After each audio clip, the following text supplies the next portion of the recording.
أعوذ بالله من الشيطان الرجيم. بسم الله الرحمن الرحيم. الحمد لله الذي أنزل على عبده الكتاب ولم يجعل له عوجا قيما لينذر بأسا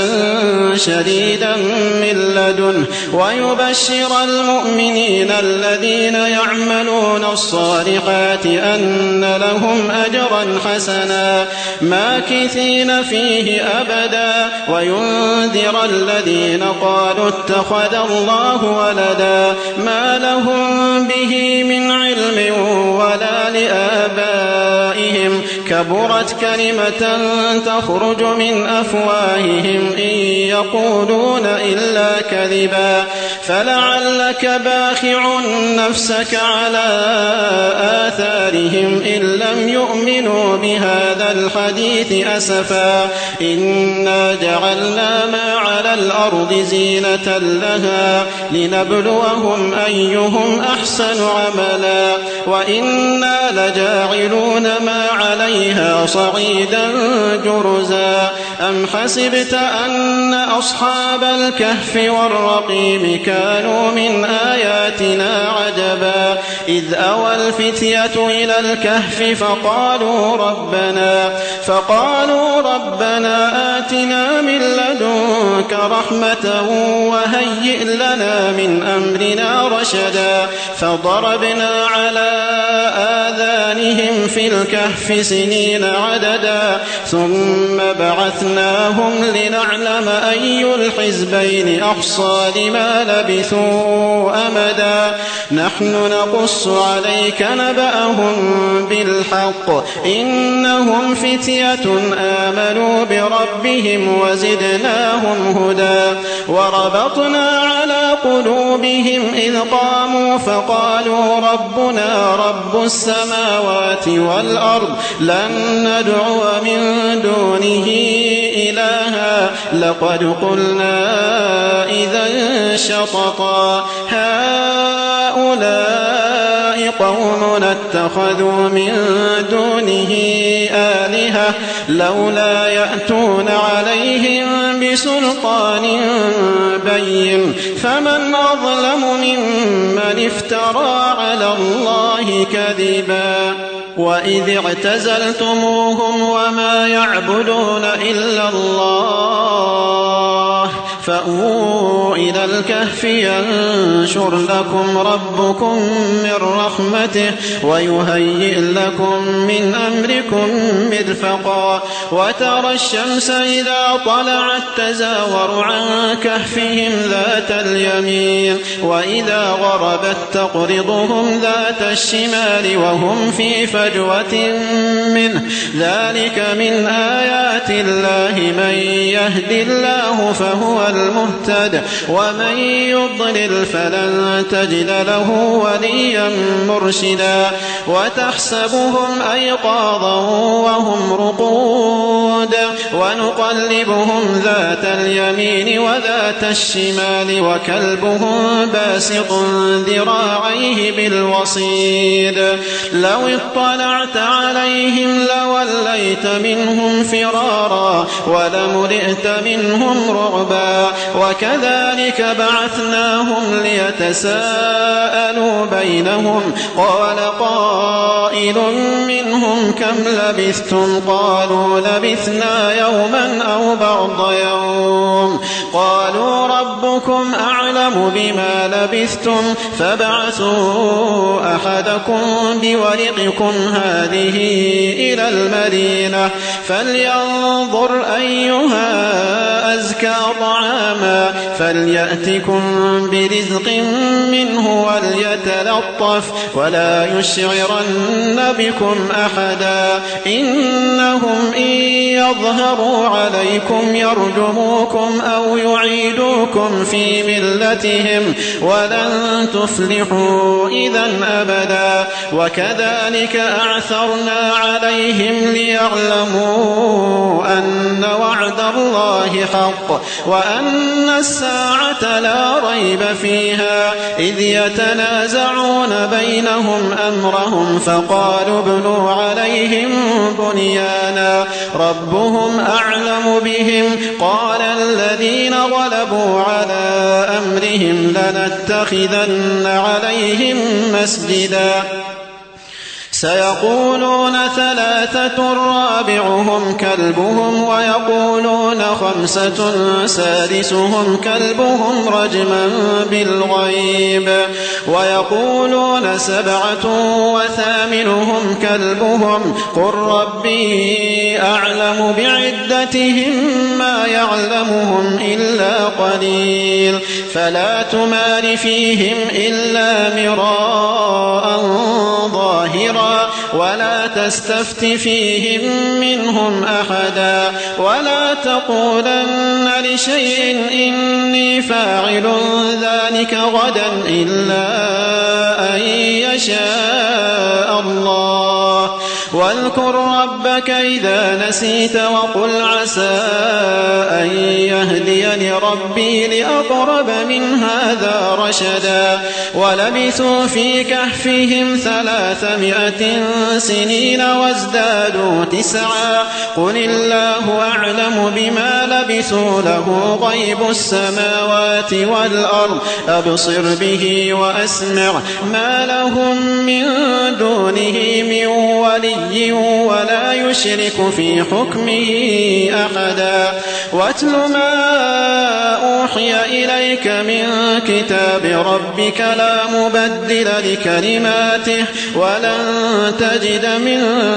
دونه ملتحدا واصبر نفسك مع الذين يدعون ربهم بالغداة والعشي يريدون وجهه ولا تعد عيناك عنهم تريد زينة الحياة الدنيا ولا تطع من أغفلنا قلبه عن ذكرنا واتبع هواه وكان أمره فرطا وقل الحق من ربكم فمن شاء فليؤمن ومن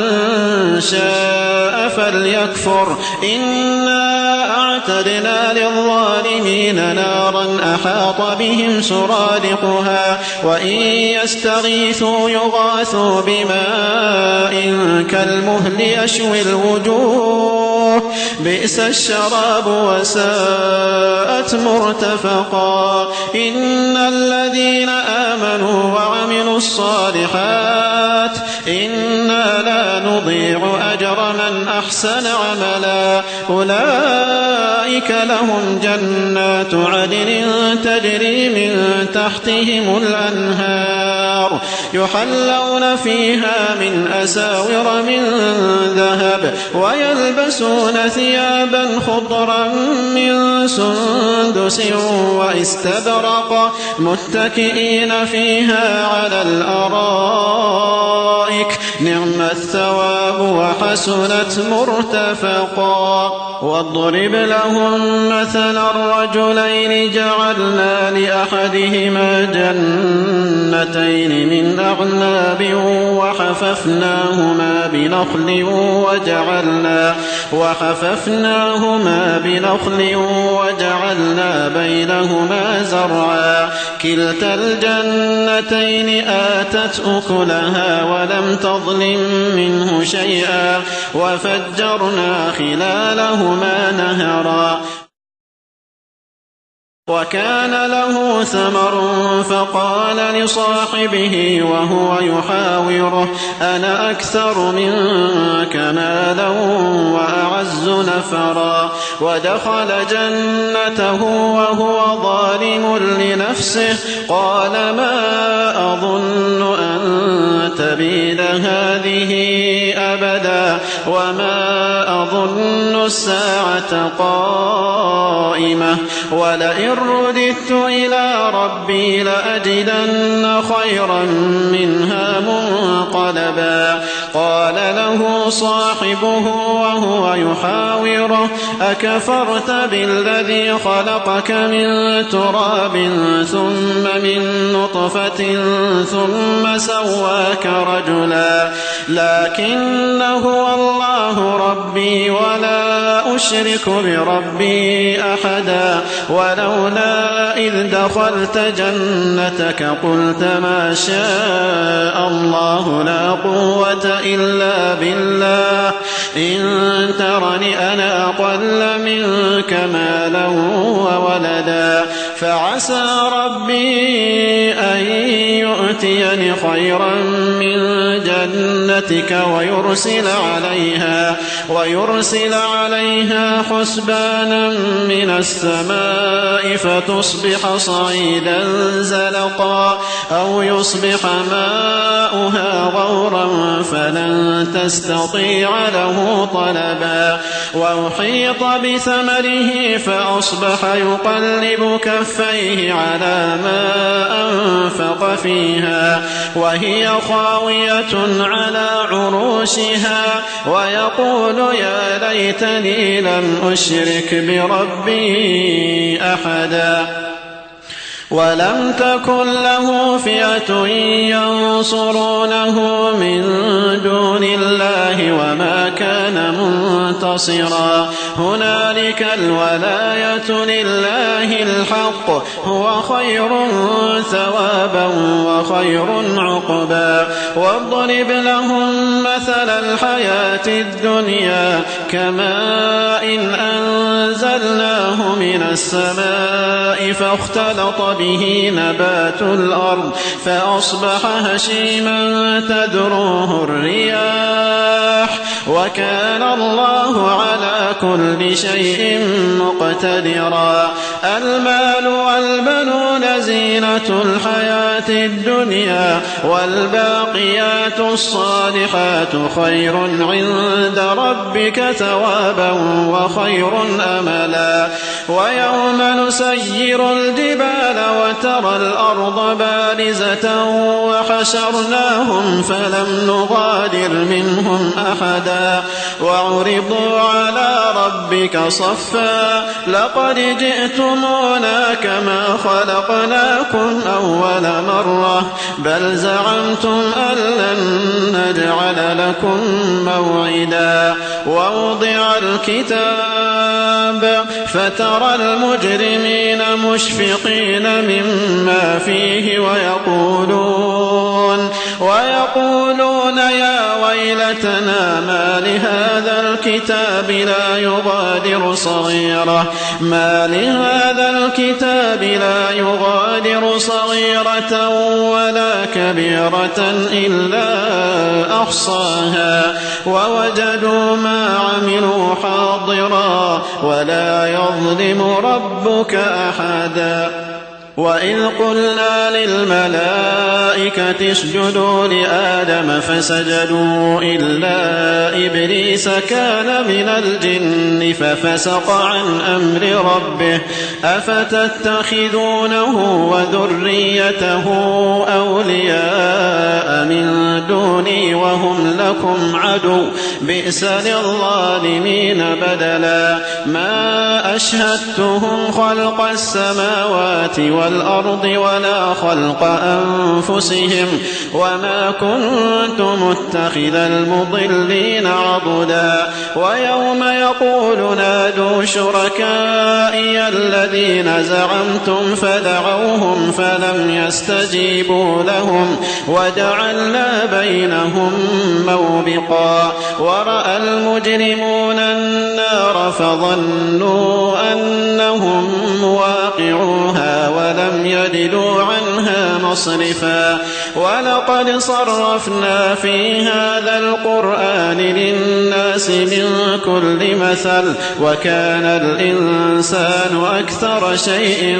جدلا وما منع الناس أن يؤمنوا إذ جاءهم الهدى ويستغفروا ربهم إلا أن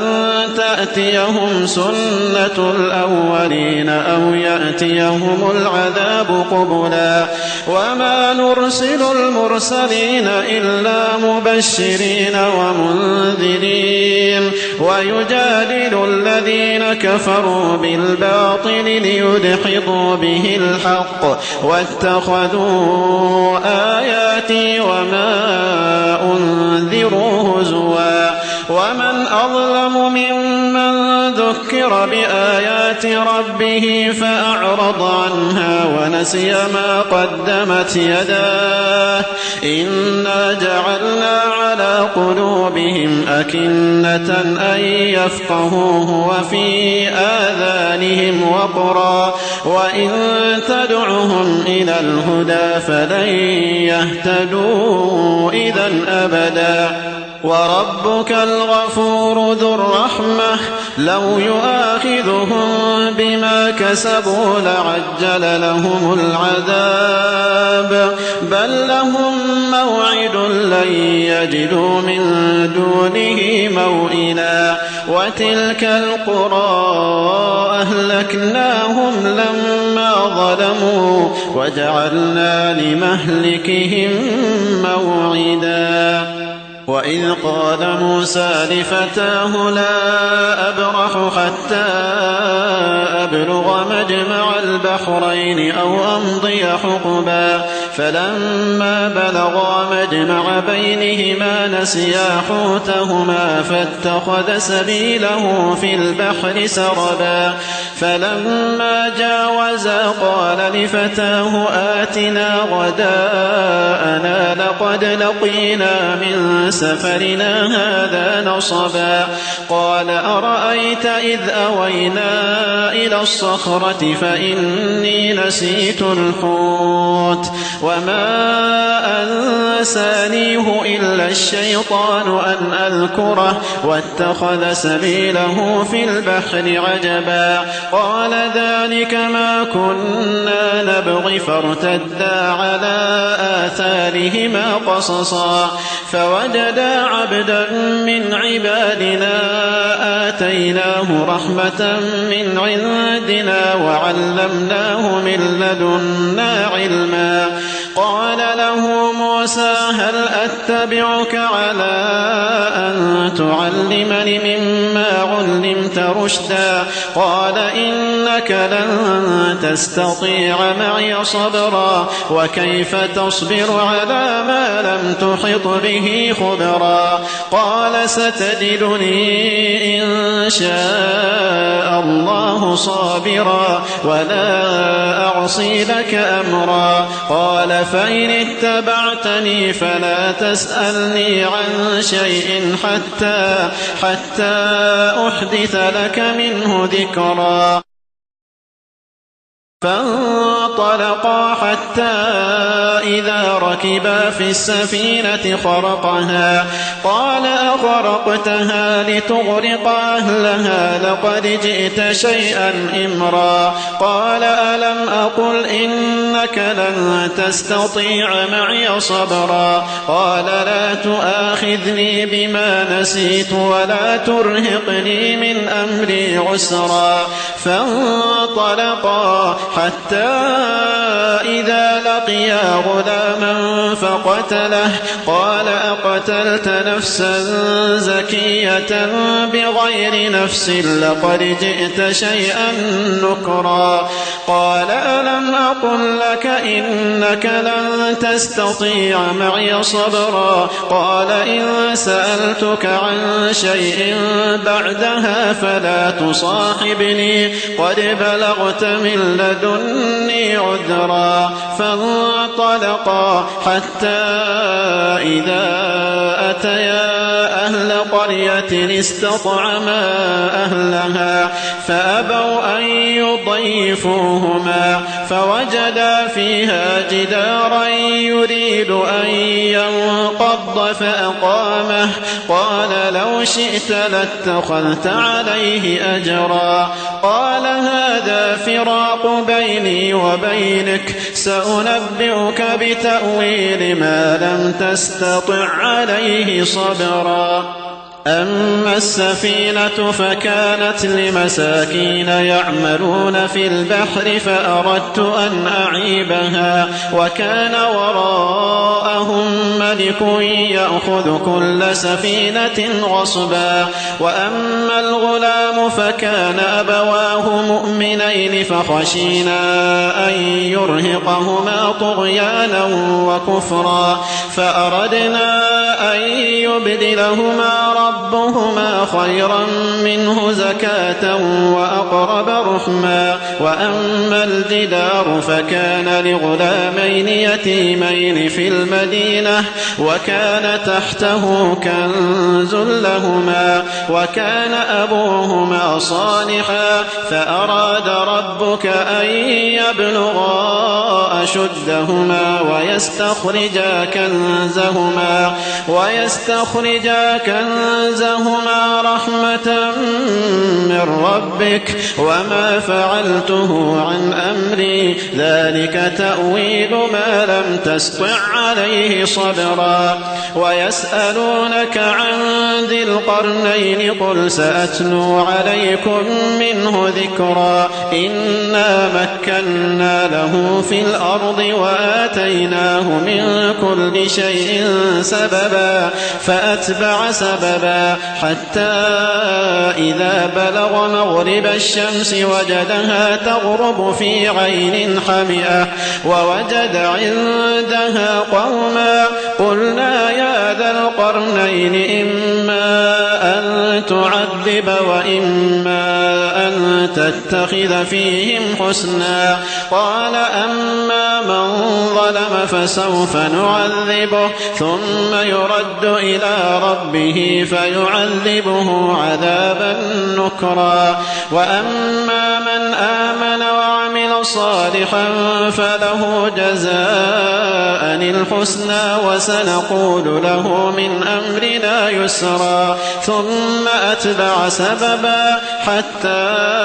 إذا بلغ مطلع الشمس وجدها تطلع على قوم لم نجعل لهم من دونها سترا. كذلك وقد أحطنا بما لديه خبرا. ثم أتبع سببا حتى إذا بلغ بين السدين وجد من دونهما قوما لا يكادون يفقهون قولا. قالوا يا ذا القرنين إن يأجوج ومأجوج مفسدون في الأرض فهل نجعل لك خرجا على